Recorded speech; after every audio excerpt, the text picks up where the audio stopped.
Hello সবাইকে, আমরা admission test helpline থেকে প্রোগ্রামটি সঞ্চালন করছি। আমাদের আজকের আলোচনার টপিক কৃষি শিক্ষা এমসিকিউ ফাইনাল রিভিশন দ্বিতীয় পর্ব ওয়ান শট এমসিকিউ এসএসসি একদম সকল বোর্ড আমরা শুরু করছি। মাটির গঠন ও প্রকৃতি অনুযায়ী 30টি কৃষি পরিবেশ অঞ্চলকে কয় ভাগে ভাগ করা যায়? উত্তরটা হচ্ছে গ 5 ভাগে। বীজকে সুষ্ঠু প্রক্রিয়াজাত করলে 1 বীজের বিশুদ্ধতা বাড়ে, 2 বীজের সুপ্তকাল বাড়ে, 3 বীজের অঙ্কুরোদ্গম বাড়ে। নিচের কোনটি সঠিক? সঠিক উত্তরটা হচ্ছে গ 1 ও 3। 1 হচ্ছে বীজের বিশুদ্ধতা বাড়ে এবং 3 হচ্ছে বীজের অঙ্কুরোদ্গম বাড়ে। মাটির বৈশিষ্ট্য অনুযায়ী বাংলাদেশকে কয়টি কৃষি পরিবেশ অঞ্চলে ভাগ করা হয়েছে? উত্তরটা হচ্ছে গ 30টি। বীজের সতেজতা পরীক্ষার মাধ্যমে কি নির্ণয় করা হয়? উত্তরটা হচ্ছে ক প্রতিকূল পরিবেশে অঙ্কুরোদ্গম ক্ষমতা। চিংড়ি কখন খাদ্য গ্রহণ করে? উত্তরটা হচ্ছে ঘ রাতে। মাটির নিচের পোকার মধ্যে অন্যতম কোনটি? উত্তরটা হচ্ছে ক উই পোকা। জমিতে কয় পর্যায়ে রোগিং করতে হয়? উত্তরটা হচ্ছে খ 3 পর্যায়ে। তুলার জমিতে কয়টি চাষ দেওয়া দরকার? উত্তরটা হচ্ছে গ 8টি। কোন সবজি চাষে কম নাইট্রোজেন সার প্রয়োজন হয়? উত্তরটা হচ্ছে ঘ সিম। জাপ পোকা আলু গাছের কি খায়? উত্তরটা হচ্ছে ঘ রস। ভূমিক্ষয়ের ফলে জমিতে কাঙ্ক্ষিত উৎপাদনের জন্য কৃষকের কোন খরচটি বেড়ে যায়? উত্তরটা হচ্ছে গ সার। 1973 সালে কোন সংরক্ষণ আইন প্রতিষ্ঠিত হয়? উত্তরটা হচ্ছে গ বন্যপ্রাণী সংরক্ষণ আইন। বীজ পরবর্তী মৌসুমে ব্যবহারের জন্য আর্দ্রতা কত ভাগের নিচে রাখা দরকার? উত্তরটা হচ্ছে গ 12 ভাগের নিচে রাখা দরকার। নির্দিষ্ট সময় পর্যন্ত পানির নিচে থাকা অবস্থায়ও ধান গাছ মরে না যাওয়ার কারণ হলো 1 অ্যারেনকাইমা টিস্যু, 2 টিস্যুর মধ্যে প্রচুর বায়ুকুঠুরি উপস্থিত, 3 বায়ুকুঠুরিতে খাদ্যের উপস্থিতি। নিচের কোনটি সঠিক? সঠিক উত্তরটা হচ্ছে ক 1 ও 2। 1 হচ্ছে অ্যারেনকাইমা টিস্যু আর 2 হচ্ছে টিস্যুর মধ্যে প্রচুর বায়ুকুঠুরির উপস্থিতি। নিচের কোনটি রাক্ষসে মাছ নয়? উত্তরটা হচ্ছে ঘ চাপিলা। মাছ চাষের অর্ধেকের বেশি খরচ কোন খাতে হয়? উত্তরটা হচ্ছে খ খাদ্য খরচে।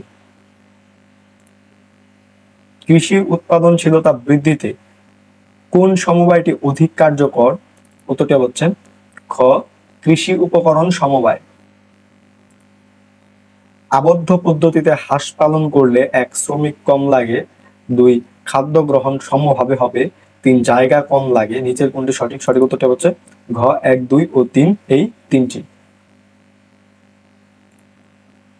চিংড়ি মাছের খাবার দিতে হয় কখন? উত্তরটা হচ্ছে ঘ সন্ধ্যায়। পুকুরের কয়টি স্থান থেকে মাছের সম্পূরক খাদ্য দিতে হয়? উত্তরটা হচ্ছে খ 3 থেকে 4টি স্থান থেকে। দানা জাতীয় খাদ্য কোনটি? উত্তরটা হচ্ছে ঘ ব্লাড মিল। ইউরিয়া মোলাসেস খড় তৈরিতে প্রতি 1 কেজি ইউরিয়ার জন্য কত লিটার পানির প্রয়োজন হয়? উত্তরটা হচ্ছে ক 20 লিটার। পুকুরে মাছের রোগজনিত ঝুঁকি দেখা দিলে প্রথমে কি করা প্রয়োজন? উত্তরটা হচ্ছে খ চুন প্রয়োগ। কল্যাণিয়া কোন ফসলের জাত? উত্তরটা হচ্ছে ক সরিষা। পুকুরের পাড়ে বড় গাছ থাকলে 1 সূর্যালোক ও বাতাসের ঘাটতি হবে, 2 ফাইটোপ্লাঙ্কটন বৃদ্ধি ব্যাহত হবে, 3 রাক্ষসে মাছের উপদ্রব বৃদ্ধি পাবে। নিচের কোনটি সঠিক? সঠিক উত্তরটি হচ্ছে ক 1 ও 2। 1 হচ্ছে সূর্যালোক ও বাতাসের ঘাটতি হবে, 2 ফাইটোপ্লাঙ্কটন বৃদ্ধি ব্যাহত হবে। কোন ফসলে কালোপট্টি রোগ দেখা যায়? উত্তরটি হচ্ছে খ পাট। নিচের কোনটি পাটের পোকা? উত্তরটা হচ্ছে ক চেলে পোকা। মাছের পোনা আঙুলের মতো লম্বা হলে কি বলা হয়? উত্তরটি হচ্ছে ঘ চারাপোনা। স্বাভাবিক সীমা থেকে পিএইচ এর মান বেশি হলে পুকুরের পানিতে দিতে হবে 1 অ্যামোনিয়াম নাইট্রেট, 2 অ্যামোনিয়াম সালফেট, 3 তেঁতুল মিশ্রিত পানি। নিচের কোনটি সঠিক? সঠিক উত্তরটি হচ্ছে গ 2 ও 3। 2 হচ্ছে অ্যামোনিয়াম সালফেট এবং 3 হচ্ছে তেঁতুল মিশ্রিত পানি। আব্বাস উদ্দিন তার জমির মাসকলাই গাছের পাতার উপর পৃষ্ঠে পাউডারের মতো আবরণ দেখতে পান। আব্বাস উদ্দিনের ফসলে কোন রোগ দেখা দিয়েছে? উত্তরটি হচ্ছে গ পাউডারি মিলডিউ রোগ। কুয়াশাচ্ছন্ন ও মেঘলা আকাশ অবস্থায় আলুতে কোন রোগের আক্রমণ বেশি দেখা যায়? উত্তরটি হচ্ছে গ লেড ব্লাইট রোগ।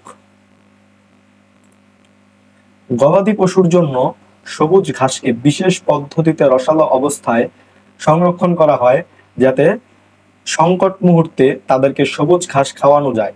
উদ্দীপকে গবাদি পশুর কোন খাবারের কথা বলা হয়েছে? উত্তরটি হচ্ছে গ সাইলেজ। কোন মাটি ধান চাষের অনুপযোগী?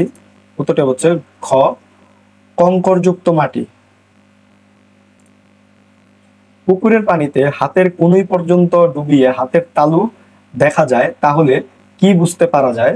উত্তরটা হচ্ছে খ পানিতে খাদ্য খুব কম আছে। নিচের কোন মাছটি মৌসুমী পুকুরে চাষ উপযোগী? উত্তরটা হচ্ছে ক সিলভার কার্প। কোন মাটি টমেটো চাষের জন্য উপযোগী? উত্তরটি হচ্ছে গ বেলে দোআঁশ মাটি। দেশে বর্তমানে মোট মাছ উৎপাদনে শতকরা কত ভাগ অভ্যন্তরীণ জলাশয় হতে আসে? উত্তরটি হচ্ছে ঘ 80%। হাঁস মুরগির খাদ্য বয়স ও উদ্দেশ্য অনুসারে কয়টি আকারে বাজারে বিক্রি হয়? উত্তরটি হচ্ছে খ 3 আকারে।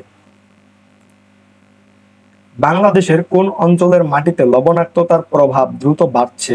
উত্তরটি হচ্ছে খ দক্ষিণাঞ্চল।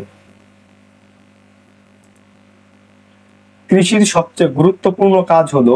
উত্তরটি হচ্ছে ঘ জমি প্রস্তুতি। ধান বীজ বাছাই করতে বীজের কত ভাগ গজানোর সক্ষমতা থাকা প্রয়োজন? উত্তরটি হচ্ছে ঘ 80%। সাধারণত কোন সময় পুকুরের পানিতে অক্সিজেনের পরিমাণ কমে যায়? উত্তরটি হচ্ছে ক সকালে। মাটিস্থ অণুজীবের মধ্যে প্রধান কোনটি? উত্তরটি হচ্ছে ক ছত্রাক। কোন পোকার বয়স্ক পর্যায়ে গা থেকে গন্ধ বের হয়? উত্তরটি হচ্ছে খ গান্ধী পোকা।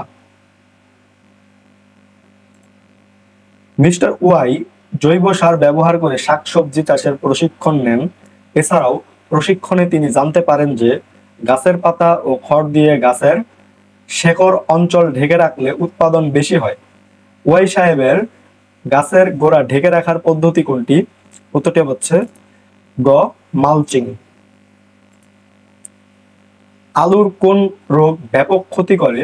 উত্তরটি হচ্ছে ঘ আলুর মরক রোগ। পাটের চারা গজানোর কতদিন পর ঘন দুর্বল চারা সহ আগাছা পরিষ্কার করতে হয়? উত্তরটি হচ্ছে ঘ 15 থেকে 20 দিন। ধানের গোড়ায় এক ধরনের ফড়িং পোকা রস চুষে খেলে কোন কীটনাশক প্রয়োগ করতে হয়? উত্তরটি হচ্ছে খ ডায়াজিনন 14। নিচের কোন ফসলটি ভূমিক্ষয় রোধ করতে সাহায্য করে? উত্তরটি হচ্ছে খ ডাল। কলা গাছের চারা নির্বাচনের জন্য কেমন চারা নির্বাচন করা দরকার? উত্তরটি হচ্ছে ক সরু পাতার চারা। তো এই ছিল কৃষি শিক্ষা এমসিকিউ ফাইনাল রিভিশন দ্বিতীয় পর্ব one shot MCQ SSC exam সকল বোর্ড। তৃতীয় এবং চতুর্থ পর্ব আসছে, তোমাদের সকলের জন্য শুভকামনা। ধন্যবাদ সকলকে।